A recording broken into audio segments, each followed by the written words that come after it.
Have you felt paralyzed by this fear that you're not good enough, and how this leaks then into everything that you do, how you feel, how you show up in the world, how you feel relative to other people? Yes. Well, today we are entering into part 2 of 12 in our journey shifting from discouraged to willing. And this video is about surrendering the perfectionist. I love so much how whenever I'm curating and creating journeys, like I get initiated through the process as you guys do, in a different way for sure. But I found it so funny that in the first video that I posted, there were some issues on my end. And so in the actual video that you've seen, there were like a bunch of cuts in the first section of the video that I that I had to do. And so my inner perfectionist was enraged. I'm just like, it's not perfect. And so compassion to that. I love that so much. I'm also able to see it from the meta version of this is what's happening. So we power on. I really am really excited to take you through this video because we're going to address what actually is the perfectionist connected to the inner critic, but also the dual nature of the perfectionist, by extension, the dual nature of everything, as well as how you're going to then learn what you're motivated by. What you're motivated by definitely influences the perfectionist and how strong the perfectionist's role is in your life and how you show up. And at the end of this video, you're also going to get a aligned action in the coursework that I offer. I call this heart work. You'll get the opportunity to do that in this video with me. So to prepare for that, you can pause this video now and go get a piece of paper and a pen, or if you have a journal, go get that because you're going to need that. So do that now. Once you've done that, let's enjoy this episode of Discouraged to Willing. Now, before beginning a journey, there's a sense of excitement, right? It's like, yes, okay, a thing I'm going to invest in and dive into. And then what you might experience is the inevitable wriggles of resistance, as I call them, the fears, let's say, that start to show up, where you realize that you've got some fears to overcome. And perhaps then personal doubts are surfacing, meaning that your internal safety mechanisms, aka your pain body, may be flaring up because it senses that change is about to happen. Are you noticing that? You know, we're in part 2. Like, are you noticing that there's a little bit of like, I don't know, like I'm pretty comfortable where I'm at, or yeah, I don't know if this is for me, or I don't know if there's enough time that I have to really invest in this 12-week journey, or yeah, it might work for other people, but probably not for me. Like, are you noticing these thoughts come up? If you are, cool, great. If you're not, I invite you to just notice if there are those murmurs of doubt that are starting to seep through already, and know that that's not an issue. That's actually part of this process. So this is essentially a signpost of what I was referring to in my video about the familiar hell versus the unfamiliar heaven. So you're already in the familiar hell, so to speak. AKA, you know what you know. You've been living how you're living, experiencing the blocks that you've been experiencing. And there's this unfamiliar heaven, which is exactly that. It's unfamiliar. And so whilst there's the word heaven there, your system will feel not necessarily super open for it because it's that pain body, right, that I spoke about. The pain body is what Eckhart Tolle speaks about, of this systemic response of contraction to the unknown. In the second part of these 12 weeks, aka videos 5 to 8, this is where we're going to enter the metaphorical dark woods, the unknown woods, right? The mystery, and how to trust the mystery. So this is essentially the part of the journey where you decide if you want to answer the call or refuse the call. as I spoke to and referred to in the part 1, you have certainly answered the call just by pressing on the video. And you're answering the call even more if you continue throughout the process. Though no one can make you do anything. I'm here speaking to you. I totally want you to do it. I'm biased, obviously, because this is a freaking awesome journey and I'm really excited to take you through it. Though ultimately the choice is in your hands, you know. You could simply refuse the call. Though if we draw again from the power of myth and the hero's journey, right? If you refuse the call, the nature of the universe is that your lessons will continue showing up for you until you learn them. So each call and refusal of the call escalates until there is no choice but to answer the call.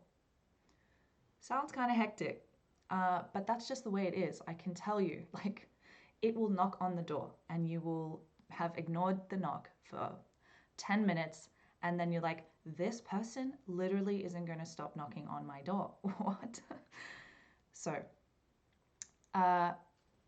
will you answer the call? I hope you do. As we move into this video, I'm going to be drawing from the work of psychotherapist Pete Walker. He's written this incredible book about complex PTSD. So whilst I'm not going to be going necessarily into the deep psychological trauma aspects necessarily of the holding and the foundation of perfectionism, there are some really, really valuable nuggets of wisdom that I'm going to be weaving in, which is based on his work. So shout out to him.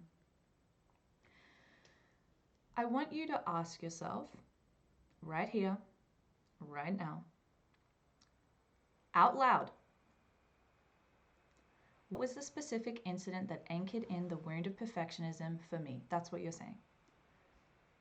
What was the specific incident that anchored in the wound of perfectionism for me? If you say that out loud, already you're creating that feedback loop where you're voicing something and you're hearing your own self say the thing, which is already catalyzing a process of your subconscious mind retrieving that answer for you. So you've said it. Now, I want you to notice if there was something very specific that just came up for you. A specific example. And it's generally the first one. You know, this is you working with your subconscious mind, asking it to retrieve the answer for you. And so don't overthink it. So I know that I was like telling you the question and asking you to say the question out loud. I'm going to repeat it one more time. You can then pause this video and say the question out loud. Okay. What was the specific incident that anchored in this wound of perfectionism for me? Pause this video, say it out loud. Go. Good. What came through? To again hear that feedback loop from your own self, say this out loud now. The specific moment that anchored this wound in was, start speaking, say it out loud. Okay, I'll repeat that one more time. Then you're going to say it out loud after pausing this video and answer your own question out loud. Okay, here it is. The specific moment that anchored this wound in was, pause this video, answer that question.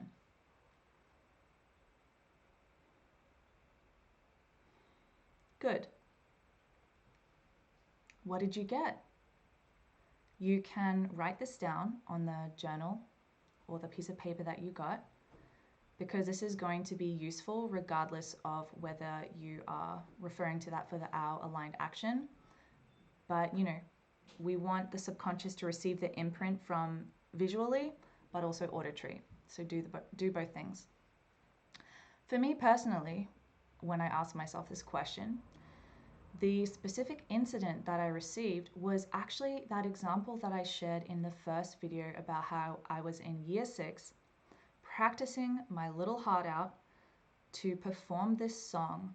And when it came to the performance night, my voice cracked multiple times when I reached the high notes that I had perfected during the practicing. And this was the first memory that came quite strong, though this doesn't undermine the fact that there are roots which led to that moment as well. And so when I say the specific incident, you will receive one.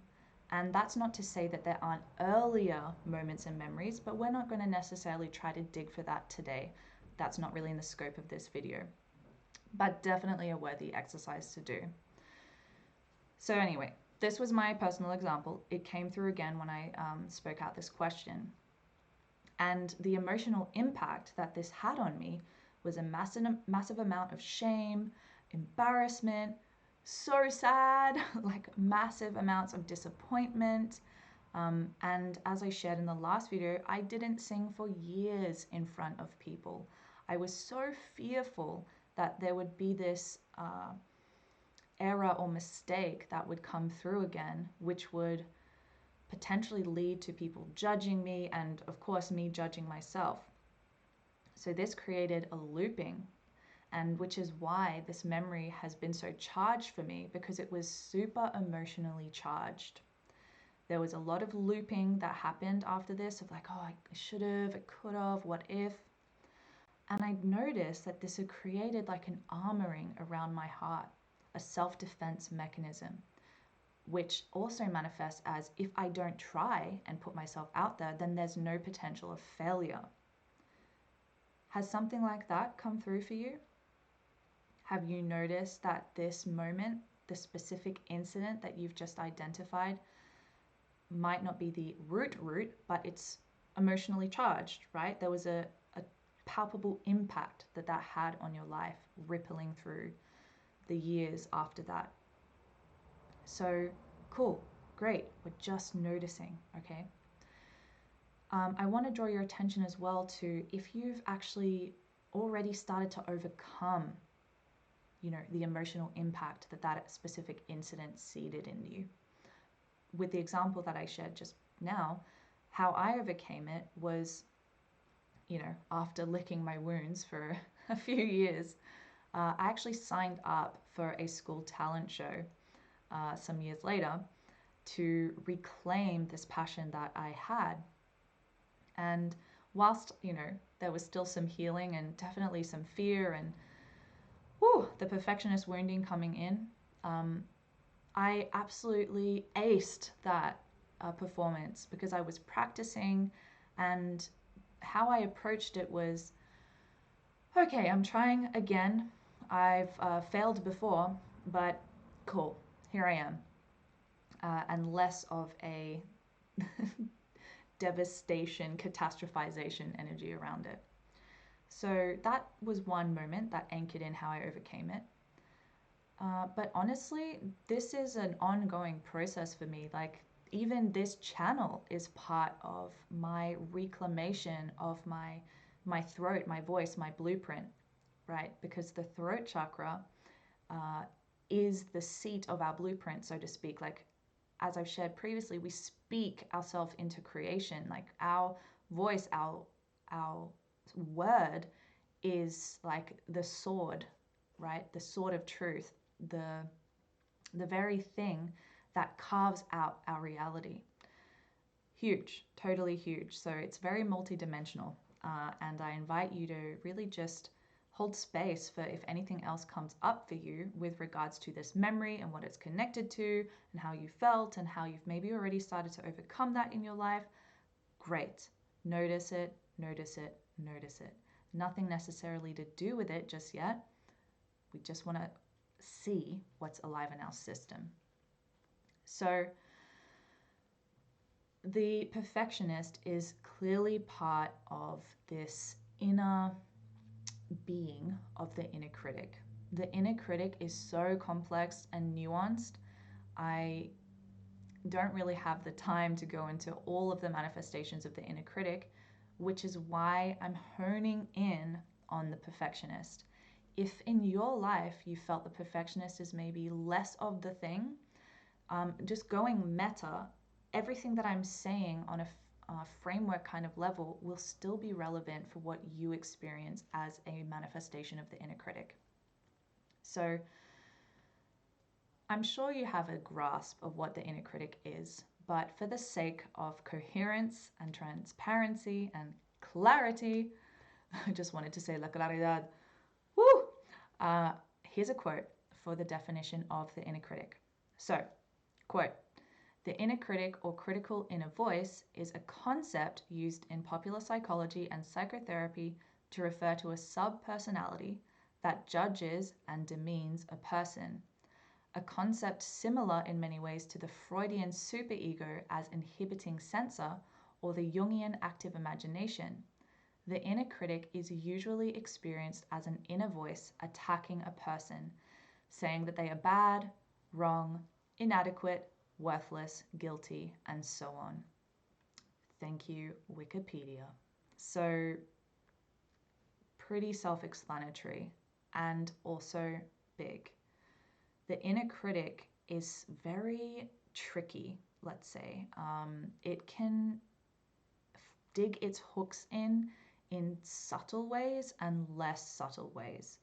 Though why I'm drawing your attention to this early on in our quest, in our journey, is because it will try to trick you to not do the thing. It will likely try to trick you into why staying in a discouraged state is safer than embarking upon the quest to attain willingness.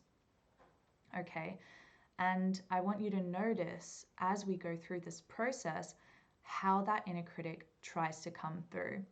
In one of the courses that I ran, one of the weeks, the activity was to devote to carrying around a notepad or a notebook and writing down every single self-critical thought that came through.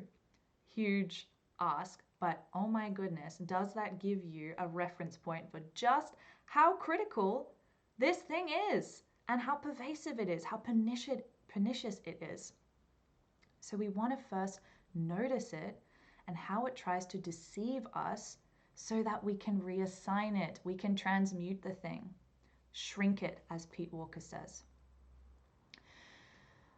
Now, honing more in on our good friend, the perfectionist.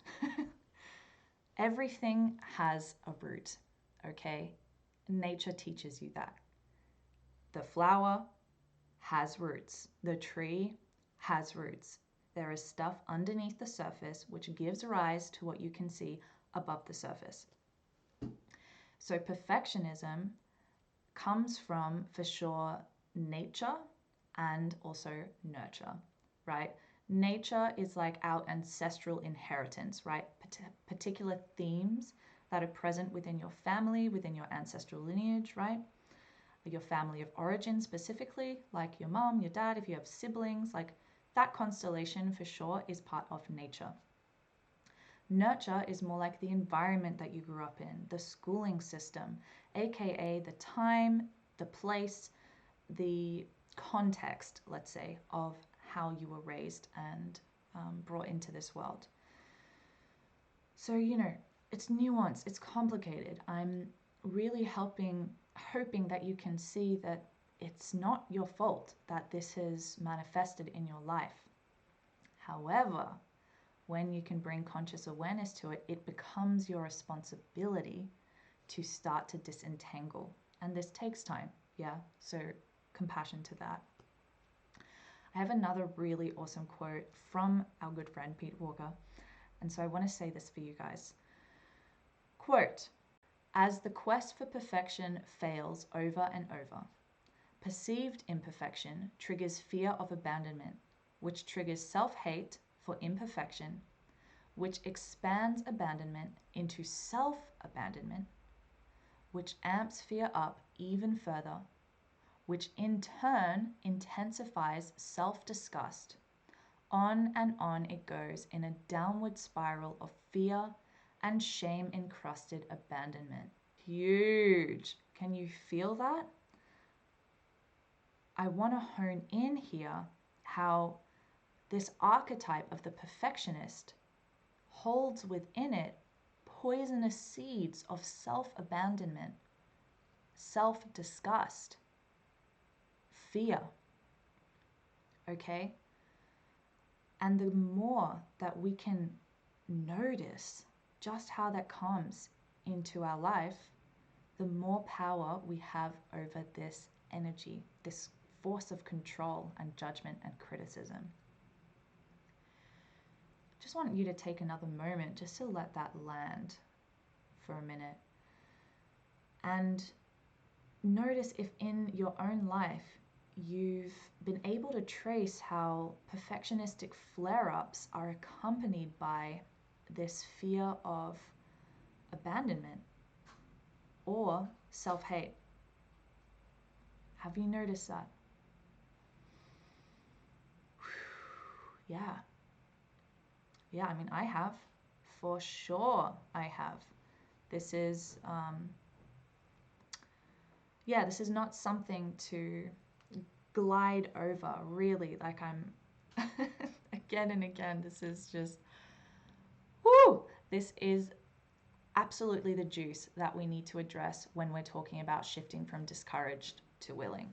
Okay, this is a massive threshold guardian, let's say, an inner demon that needs to be overcome. And so even if the goal of shrinking the perfectionist is what ignites this sense of willingness, great, feed that. Now, more on the perfectionist, because before we can let it go, as I've said, we need to notice it, but we also need to know it, and then we can let it go. So, perfectionism, as I said, can come through as self-hate, self-disgust, toxic shame. It can also come through as this like all or nothing, black and white thinking, like really in or out, black or white, yes or no, nothing in between.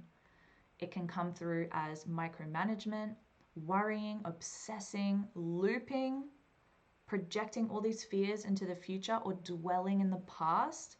This has particularly been the thing that I've experienced. I would dwell and dwell and dwell in the past, almost like I wanted so much to just change it, and rewrite it in my head, but it only made me feel worse because I realized that it's happened. I can't change the thing. And so it just perpetuated this downward spiral. It manifests as well as unfairness and devaluing comparisons, like that's not fair, or the comparison of they're better than me, I'm shit, so on. Guilt. This is a big one. Shoulding, have to, I should, okay? It can come through as an over-productivity, like workaholism, busyholism, harsh judgments of self and others, and name-calling, right? And this list is not extensive. For sure, there are more manifestations of that. And so we can actually reframe these. If you notice that the perfectionist comes through in, for example, the all or none black thinking, we can start to reframe this already. So you don't have to wait until you feel totally healed before it's done. No, you start that now. In order to shift from discouraged to willing within and beyond the realms of creativity, and for sure the perfectionist digs its hooks in when we're talking about creativity, we need to learn how to reframe the perfectionist attacks, so to speak. So again, drawing from the work of Pete, he's been a massive pillar in really how to reframe as one of the key components. So reframing affirmation could be: perfection is a self-persecutory myth. I do not have to be perfect to be safe or loved in the present. I have a right to make mistakes. Mistakes do not make me a mistake. Every mistake or mishap is an opportunity to practice loving myself in the places I have never been loved. Totally. For the all or none black and white thinking, an affirmation that you can bring through, and for sure write these down, by the way, if any one or many of these resonate with you, because you're going to want to refer to them. We could say, I reject extreme or overgeneralized descriptions, judgments, or criticisms. Okay? One negative happenstance does not mean I am stuck in a never-ending pattern of defeat, right? That all or nothing, if I fail once, I fail every time. Catch that. Statements that describe me as always or never this or that are typically grossly inaccurate. Okay, for example, I'm always tired, and so I can't show up for what I want to do. I'm like, oh my God, I'm always getting this wrong. I never get this right. Okay, pay attention to that, because always and never are also like deposits in the victim, the victimized bank account. Your victim just like laps that up and it grows bigger. So again, pay attention to that as best as you can. Within a manifestation of self-hate, self-disgust, toxic shame, here are some reframing sentences. I commit to myself. I am on my side. I am a good enough person. I refuse to trash myself. As long as I am not hurting anyone, I refuse to be shamed for normal emotional responses like anger, sadness, fear, and depression. This is a really good one. I especially refuse to attack myself for how hard it is to eliminate the self-hate habit. Yes! Some juicy reframing sentences for that manifestation of worrying, obsessing, looping. I will not repetitively examine details over and over. Lap that up through the osmosis of the screen. May these codes download. Wait, I'm sending them to you. So, I will not jump to negative conclusions. Also a big one. I forgive all my past mistakes. Huge, huge statement. Self-forgiveness, like you can't truly forgive another being if you can't forgive yourself. This is huge. I cannot make the future perfectly safe or perfectly the way that I want it. Okay?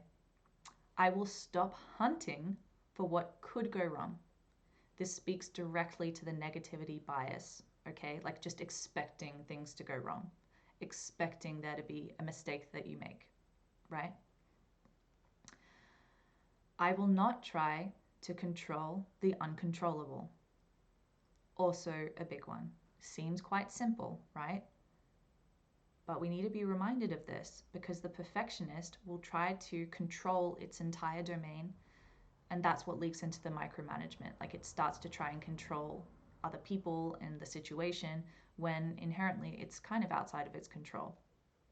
And I accept the existential fact that my efforts sometimes bring desired results and sometimes they do not. Round of applause, round of applause. Furthering on, if you find yourself in comparison land, ooh, yeah, hello, listen to this. I refuse to compare myself unfavorably to others. Can you stand by that? Can you stand by refusing to compare yourself unfavorably to others? It sounds nice. Frick yeah, I want that. Can you stand by it? Practice. It takes practice. You got to rewire this stuff, okay? And that takes time. Not to discourage you, but to inspire you, allow you to feel the willingness to rewire your brain, knowing that you can. It's not the way that it is forever. AKA, by black and white thinking, this is not the truth of you. This is a maladaptive adaptation, maladaptive adaptation, exactly. It is that though. To your environment, to your life, how you approach the world, okay? This is how your system figured out that it could be the most safe. So we also want to bring compassion to that again and again. As I've said, and as I'll continue saying, we try not to demonize these things because they still serve a function in our system. They're not actually trying to hurt us, but funnily enough, is that even a word? Contradictingly? You know what I mean. Funnily enough, that it ends up hurting us, despite its intention being there to protect us. So, another statement within the realm of comparisons is I will not compare my insides to their outsides. I will not judge myself for not being at peak performance all the time. In a society that pressures us into acting happy all the time, I will not get down on myself for feeling bad. Yes. Now, if you're someone who feels guilt for not getting up at the time that you set your alarm, guilt for not fulfilling the to-do list of the day, guilt for making a mistake or responding in a way that was a bit more reactive than you'd ideally like to respond, here are some reframing sentences. I refuse to make my decisions and choices from guilt. Sometimes I need to feel the guilt and do it anyway. Okay? I will not apologize over and over and over and over. Okay? I will not accept unfair blame. And guilt is sometimes camouflaged fear. So the sentence here is, I am afraid, but I'm not guilty or in danger. This isn't undermining the fact how, sometimes you do a thing and you feel guilt because you kind of should. Okay, that's going into healthy shame. We do need to feel that. That's why it's called healthy shame or healthy guilt. Sometimes you have done a thing and you weren't acting from a fair or right or kind or gentle place, and you have consciously/unconsciously hurt someone. So a bit of guilt there, that's good. You don't want to become a psychopath, okay? So, shoulding. I should, I have to, these kinds of things. To reframe that, I will substitute the words want to for should and only follow this imperative if it feels like I want to, unless I'm under legal, ethical, or moral obligation. It's a big one to stand by, because we do live in a society where there are these senses of obligation. Though this is kind of a radical stance, even if there's an energy that it's sort of an obligation, even if you say, I want to get up early and have my morning practice before I go to work, or instead of I should, because even if it is coming with this energy of, I really should for my best health, you've got to reframe that for your subconscious, right? And say, well, I'm coming from a place of abundance here. I'm coming from a place of wanting the best for my life, for my health. And so, don't I want that? Yeah, actually, I want that. I don't have to. No one's like whipping me out of the bed to do it. So, actually, I want to.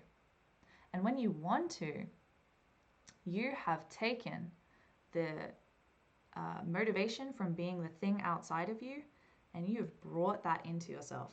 That's now self-generated intrinsic motivation, which is more sustainable than the external motivation, which is basically a striving for something, an external reward or validation or so on.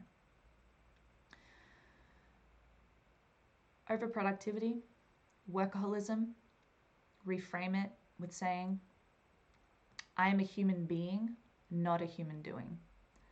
These words came from the author of Healing the Shame That Binds You. Who wrote that? I forgot. Great book. Highly, highly recommend it. Healing the Shame. Oh, that's it. John Bradshaw. Yeah, I really love that point that he makes. I am a human being, not a human doing. And how ripe in our modern day society is it to be a human doing? I will not choose to be perpetually productive. Ha! What a reframe. I am more productive in the long run when I balance work with play and relaxation. I don't have the source for this, but I saw that basically to learn something, you've got to do like, what was it? I might be pulling this out of my ass right now, but it was something like 2,000 repetitions. But when you do it through play, it's only less than 100 repetitions to learn the thing. That sounds really productive to me, doesn't it? So, another one is I subscribe to the normalcy of vacillating along a continuum of efficiency. Right? In breath, out breath. You can't be like that the entire time. It's not like that. It's like this. If you want it to be like that, then you're kind of saying I only want to breathe in and not breathe out. That's not possible. Okay? So may this be a reminder that it's okay to breathe in and out. It's okay to vacillate. That yes, you are more productive counterintuitively when you factor in rest and relaxation. There are heaps of things that actually we think of as counterintuitive that are entirely logical. It's really funny because even the word counterintuitive is kind of like saying counterintuition, and yet it's highly an intuitive thing to include rest as well as work in order to be more productive and show up in the long run. So it's kind of like, it's like actually counter-logical because the logic says if I need to achieve this thing, then I need to go, go, go, go, go, go, go. So really we're actually saying it's counter-logical. It's counter-logical to incorporate rest as well as work in order to be more productive. Anyway, finally, if you feel that you are really just battling with harsh judgments of yourself or others, here are some reframes. I refuse to attack myself or abuse others. I will not displace the criticism and blame that rightfully belongs to them onto myself or current people in my life. I particularly like, though, I refuse to attack myself or abuse others. You know, because this is really, you're making agreements for the way that you want to show up in this world. You know, the kind of person, the kind of being, the kind of character that you want to be, let's say. In order to shape that version of you, you need to have agreements of how you're going to show up and disagreements of how you're not going to show up. Okay? Basically, the disagreement is, I refuse to attack myself or abuse others. I refuse to stay in a funk. You know, the agreement is, if I feel a funk coming on, I will be with that presently for at least 20 minutes, journal, meditate, but I will do something so I'm not looping in a funk. This kind of thing. So yeah, actually, the shaping of the sculpture of you, which involves these agreements and disagreements, is something really necessary that we kind of, you don't really think of doing that a lot of the time. It's really wild just how much is missing from the traditional educational systems. You know, how cool would it be if we went through the education system and it was like life school? You know, these are the actual skills that you need in order to be a functional, healthy, holistic human. I wait for that day. That'll be a great day when there's this kind of education. Because it's entirely functional, entirely practical. Like we stumble our way through life so often, not having learnt these foundational pillars of how to just do the human thing well, right? So you have these reframes. Go back over them if you want. If you've written them down, great. I hope they're useful for you. Change the wording if you feel that, something's not fully resonating. And may this be an inspiration for you to write your own reframing sentences, because if it comes from you, that's your code, that's your medicine. So it's likely going to be more useful for you, if not as useful. What I want to take you into now is something really, really, really important. Truth, right? When we speak of truth, we're speaking about something whole. We're speaking about reality as it is. Inherently in something being as it is, we are talking about light and we are talking about shadow. Okay? Just summon the image of the yin and the yang. That's what we're dealing with when we're working with truth. And so anything in and of itself has light and shadow components. So I really want to bring your attention to this to reinstate how you can't demonize the thing. For sure, you need to know it to put it in its place so it doesn't rule your life. Though for us, right, with perfectionism, to not demonize perfectionism, let's now bring our attention to how it also actually has a light side. There are two sides of the coin. That's just the way it is. Just as you, the beautiful being that you are, you have a shadow, which isn't so beautiful, okay? And that's all right. That's okay. Permission slip to you for having a shadow. It's just the way it is. If you deny that you have a shadow, you're denying half of reality.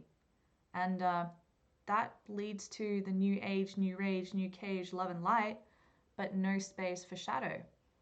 Then the shadow just runs rampant because it's remaining in the unconscious, which then bulks up the collective unconscious. And then just look at the stuff going on in the world. It is a direct example of what happens when we don't own our shadow.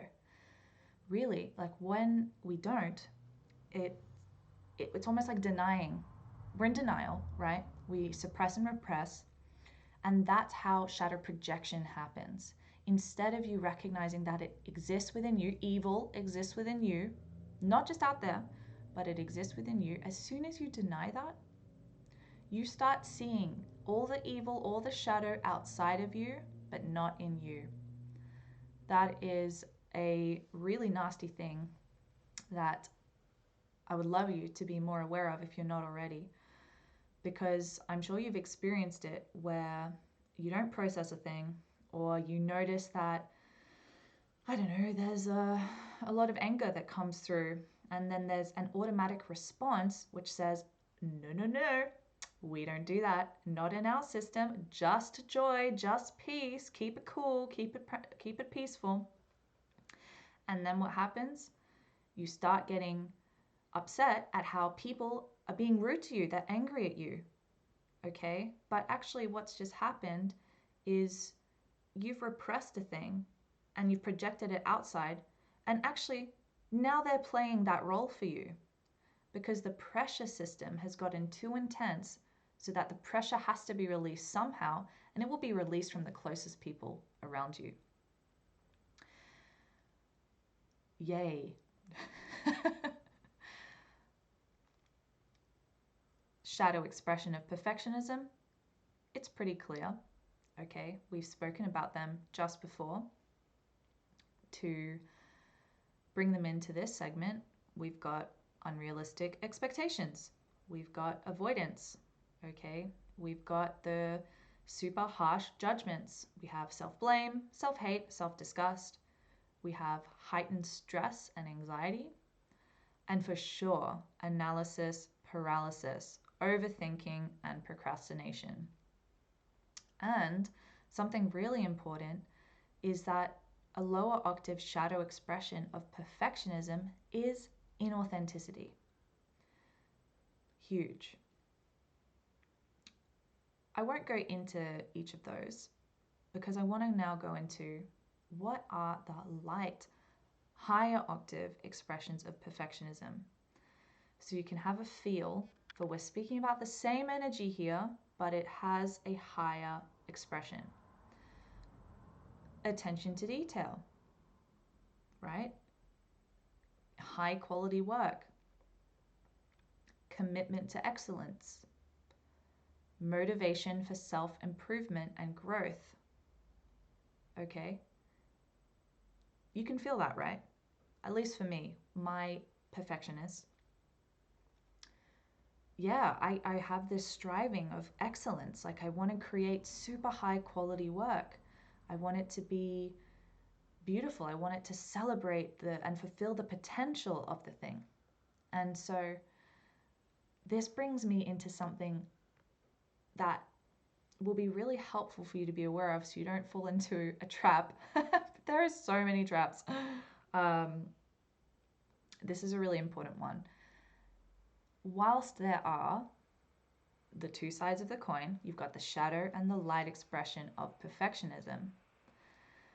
Don't fall into the trap of appearing like you're embodying the higher octave expression of perfectionism, for example, when it's actually a wound hiding under the guise of light. Okay, I'm going to give you an example to ground that in. Let's say the higher octave expression is a commitment to excellence. Now, what motivates that? This is key. Why are you motivated to commit to excellence? A negative motivation, which is something that you're motivated by because you want to avoid something. So a negative motivation could be that you commit to excellence because you want to avoid the pain associated with the fear of failure and not feeling good enough. Okay? You're avoiding pain here. You're trying to prove worth through external validation rather than believing that you are enough from within, not needing the outside to tell you that you are before you believe it. That's a negative motivation. Flipping the coin, let's say you commit to excellence because you want to fulfill your potential. You want to deliver your best work because this brings you deep satisfaction, not just superficial pleasure, gratification. This is being positively motivated. You want to move towards something, okay? So we have here a higher octave expression, but now we're getting to the root of why you're actually motivated to commit to excellence, for example. Why you're actually motivated to deliver high quality work, or why you're motivated to self-improve and grow. If you're motivated to self-improve and grow to avoid pain or to not have to subject yourself to the potential of abandonment or rejection, this is you being negatively motivated, which in the long run doesn't sustain you. It's like, to give another example, say you really want to lose some weight and you've signed up to go to the gym, okay? But what's motivating you is an avoidance of feeling so self-hateful and judgmental and sad about you being the weight that you are, or not being strong, like you in comparison with other people. They're like, oh, yeah, they're so much stronger than me, I'm so weak. Here, quick, sign up for the gym, go, go, go. Do you feel the energy that's supporting that goal? It's quite dark, you know, it's not very uplifting. Like, for sure, it will motivate you. It's still negative motivation, like it's still a form of motivation. but it doesn't sustain you, because the downward spiral that you inevitably get into when the results don't come as fast as you want, or some resistance barriers come up, is that motivation won't hold you through that. If, on the other hand, you aren't stoked with where you're at, with your physical health, with how you look, with how you feel, you know that you need to lose some weight, or alternatively, you feel that you're really weak and you need to get stronger. You being positively motivated is because you want to move towards holistic health, to live your best life so that you can fulfill your destiny and, be a pillar of inspiration and well-being, to open the hearts and minds of other people. You feel that fountain of illumination, that the goodness that oozes out from that. This is you being positively motivated. And so these are the kinds of motivations that will allow you to continue showing up when the inevitable wriggles of resistance come through. Just because you're positively motivated, it doesn't mean that you won't feel resistance anymore. It doesn't mean that your shit won't still come up. It will. However, you have fuel that is going to sustain you through the long night of winter. You're not just trying to sustain the fire with leaves that just psh, psh, psh, right? Then you got to start the fire from scratch. This is you putting a log in. That's going to last, isn't it? And careful, don't let this feed more self-shaming. You're like, oh no, Sophie, I'm so negatively motivated. Oh no, oh woe is me, I failed. Did you do that? Did you kind of do that and then deny that you're doing that? That's okay. We're here to learn, we're here to notice, and you can't shame yourself for something that you didn't know. So I hope that's useful for you. That was super, super useful for me when I learned about it, because, oh my God, yeah, was I negatively motivated? Most of the things I was motivated by was from a negative motivation, was from wanting to avoid pain somehow, rather than move towards fulfillment of potential and for the joy of it, right? For the beauty of it, for the satisfaction of it. So notice that as well. If there's someone in your life actually that you feel embodies positive motivation, let them be your role model.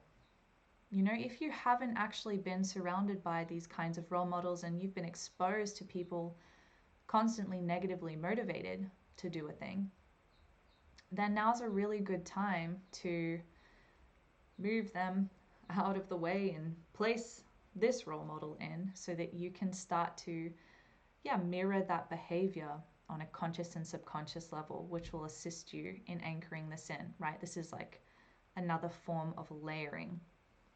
Just like how when you're working with a plant, you layer that by drinking the tea of the plant, by working with the essential oil, by having a spray so you can breathe it in, okay? This is all layering. Yes, hello, bottle. So,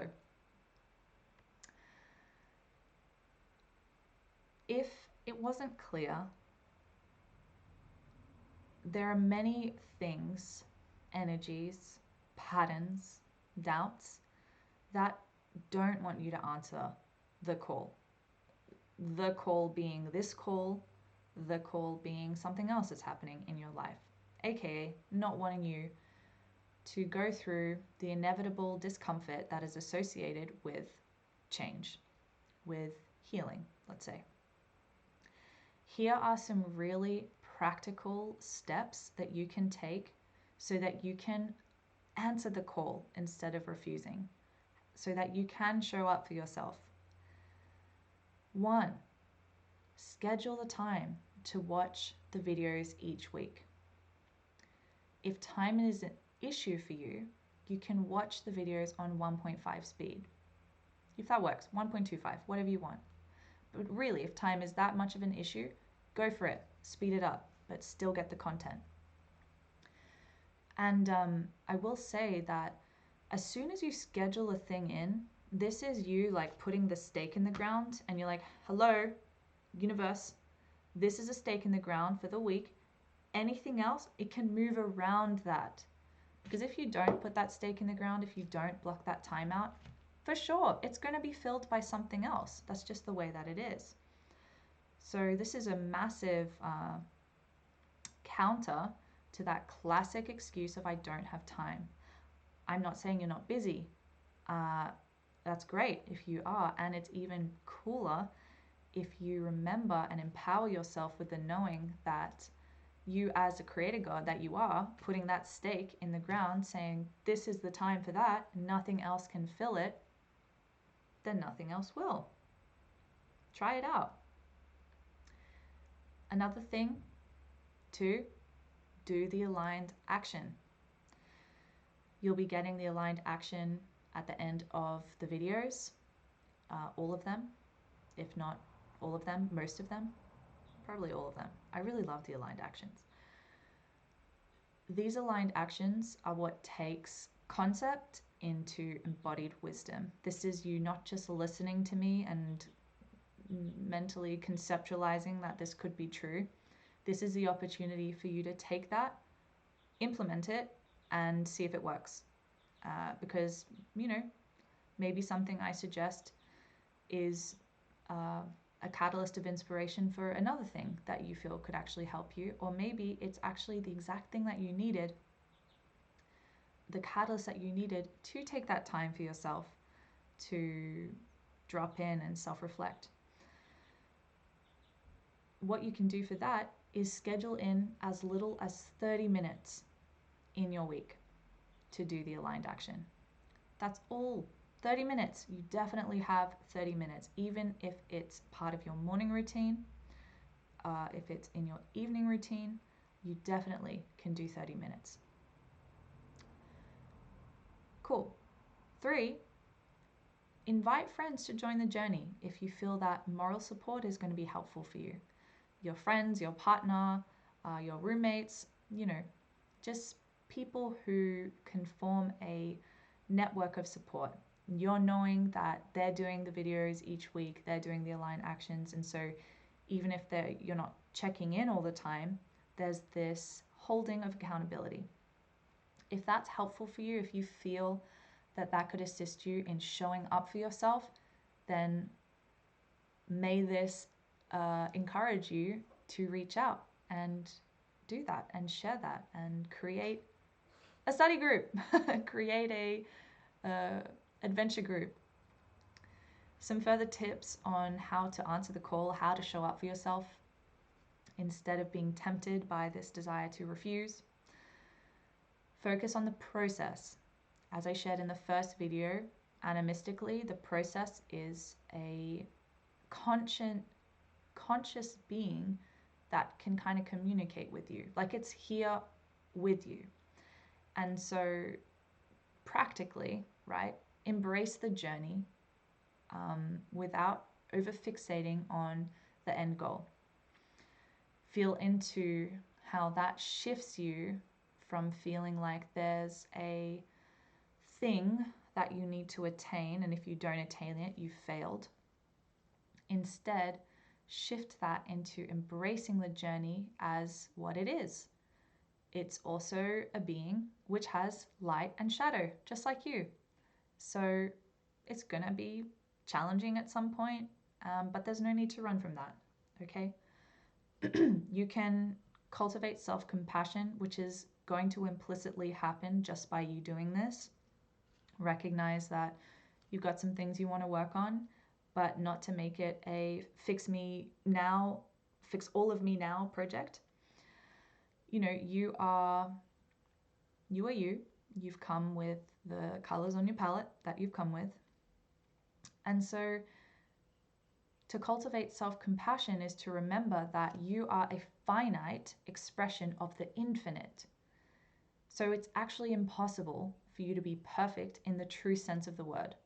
Perfect as being how I see it as being like the totality of everything, whole, perfect. You aren't that. You're the drop within the ocean. For sure, the ocean is within the drop, but not to bypass, you're a drop. So, woo! Take the pressure off. Also, taking the pressure off, set realistic goals, okay? It's a process. Don't expect that after 1 week, 2 weeks, even 12 weeks, that all forms of discouragement are just totally going to disappear. The way that nature and the cycles of life work is that it's a cycle, you know. You will travel through one cycle where you're going to have faced some discouragement and you would have overcome that, but you enter into the next cycle and there are different forms of discouragement that will come through for you. So all good. You know, you're definitely going to shift a beautiful amount of discouragement by committing to these 12 weeks, and even more if you commit to the simple goals of watching the video every week, setting aside 30 minutes, 15 minimum to do the aligned action, which is going to bring it from concept into embodied wisdom. And if you really want that extra support, sharing it with your people, you know, inviting them to walk this path with you and do this journey together.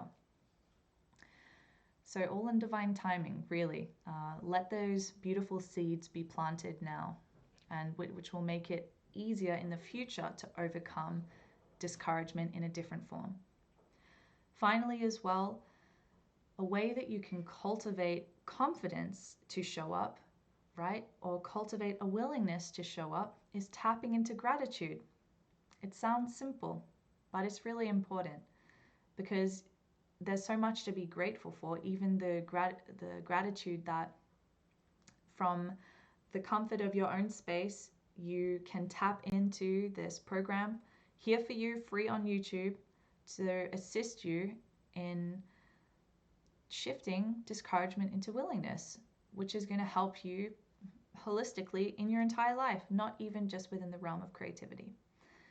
So again, my gift to you. Very good. Now I want to take you through the aligned action. You have the choice to do this now. And now I mean you have your paper, you have your pen, and I'm going to be bringing through some prompts and you're going to pause and answer when it's time to do that. If, however, you don't have the space to do it now, all you need to do is either come back to this section in your allocated time to do the aligned action, or write down the questions that I'm going to say, I'm going to tell you, and come back to them and answer them in your own time. This is a really beautiful exercise which will help you to discover how perfectionism manifests in your own life by identifying what you're motivated by, which is key. As I shared, you could be striving for excellence, but if you don't know what you're motivated by, you could be motivated by the leaves instead of the log.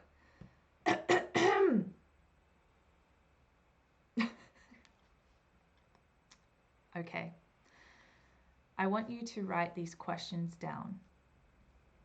And as I said, you can pause the video and answer them now or answer them in your own time. Ready? Okay.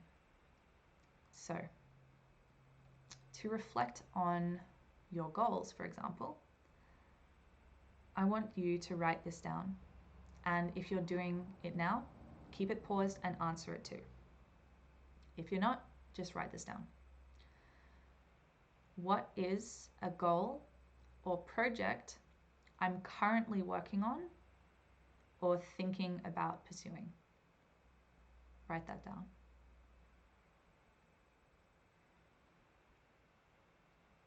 Good. Second question. Why did I choose this goal or project? And what initially attracted me to it?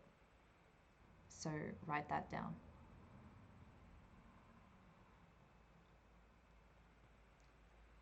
Good. Next, now we're going to start to identify the motivation. So write this down. When I think about achieving this goal, what feelings come up? Okay, one more time. When I think about achieving this goal, what feelings come up? Right, so do you feel excited, fulfilled? Or do you feel fear of failure? Do you feel like you're trying to attain validation? This is along the lines of where you can go with that. Okay, next question. Are there any specific fears or insecurities that are influencing my motivation to pursue this goal? Okay, good. Next question. Now we're going to start to reframe that. How can I shift my motivation from fear or external validation to a focus on personal growth and fulfillment? A different version of this question, if it resonates with you more, you can also write both of them. What would it look like if I pursued this goal because it genuinely excites and fulfills me? And a note that I'll add there, if you are both negatively and positively motivated, that's okay. What we want is for you to be more positively motivated than you are negatively motivated. It may not be possible for you to completely Control-Alt-Delete the negative motivations, but we can minimize them. We can, what's the word I'm looking for? Compress. We can compress them, shrink them, so that the space is more filled with what positive motivations you actually are anchoring in. Okay, final question. This is where you get the opportunity to ground it in to an action that you can tangibly do. So, what is one actionable step I can take today that aligns with this positive motivation? If not today, the next few days, this week, you know what I mean. And how can I remind myself of this motivation regularly? So write those down. And if you're answering them now, answer that now. How'd that feel? Did you learn something about yourself? I hope so.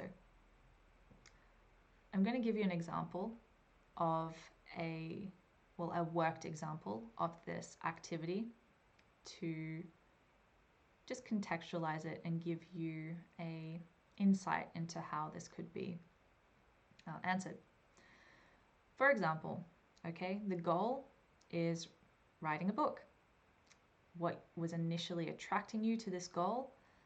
A passion for storytelling and sharing knowledge. Feelings: I felt excited about the potential impact, but also anxious about potential criticism. So the fears that came up: fear of not being good enough, fear of criticism, fear of rejection, and humiliation. Huge fears, right? The reframe, the motivation to focus on the joy of writing and connecting with the readers and the readers connecting to the writing, rather than worrying about perfection or validation. That reframe is you withdrawing the fear projections and instead framing the energy of what you're doing with love, with an offering of love, right? An offering of joy. And the action step set aside 30 minutes each day for writing, and to remind myself of the motivation, I will remind myself of the excitement and passion that inspired this goal in the first place. The excitement and passion to focus in on and honor the joy, the pleasure of creating this book and it being an offering of love, for example. Okay, that is beautifully simple. I really feel that the power of these simple things can be really overlooked. But honestly, sometimes the most powerful things are in the simple, self-reflective exercises like that. So may that serve you well. As we come to the end of this video, I want to remind you that we have 10 weeks left. So there are 2 weeks left of the first part of the 12 weeks, which is all held within the framing of showing up for yourself and answering the call. Then we're moving into videos 5 to 8, 5, 6, 7, 8, yeah, that's right. Videos 5 to 8, which are held within the framing of entering the dark, aka unknown woods of self-knowing and trusting the mystery. So that's going to be really exciting. Ooh, super juicy. Definitely stay tuned for that. And then videos 9 to 12 are going to be held within the framing of reclaiming willingness and realizing creative genius. So wrapping up the journey like that. I feel really excited for the rest of the journey. It's already been a beautiful process so far. So stay tuned for the goodness to come. Remember, hit the notification bell so you get the notification when I post the videos. So in case you are someone that likes to see things in your email, do that. Okay, I think it goes into your email. Does it? I feel like I should know that. Okay, that's all right. All right. That wraps up video number 2 of 12, Surrendering the Perfectionist. You've learned a lot about the perfectionist now. If you already knew about the perfectionist, you know about the perfectionist even more. If the inner critic for you has a different face than the perfectionist, honestly, most of the manifestations are the same, though the face might look a bit different. So this video will still have been really useful for you. Do the aligned action if you haven't done it already, and stay tuned for the next video coming into this space on Wednesday, aka a week from now. There's going to be, as I said, the masterclass at the end of the months, so 3 of them. That's going to be summarizing the most important points of the weekly videos, packaged up really nicely for you to get the greatest downloads and more of the bringing the concept into embodied wisdom. Not just taking this as some belief system that you can just adopt, but practicing it for yourself, testing this out for yourself. That's going to give you the best results. Stay tuned to my Instagram space for additional content and for the artwork as well, which will be the visual anchor for you for this entire process. And if you did decide that you were going to weave in the support of a specific plant or crystal, let's say, then continue relating and weaving in those practices that you have. If you're drinking the tea of the plant every day and journaling, whatever you're doing, continue doing that and notice how that relationship forms as well. Okay, I'm done here for today. And just a final note to leave on. Remember that this is about the journey.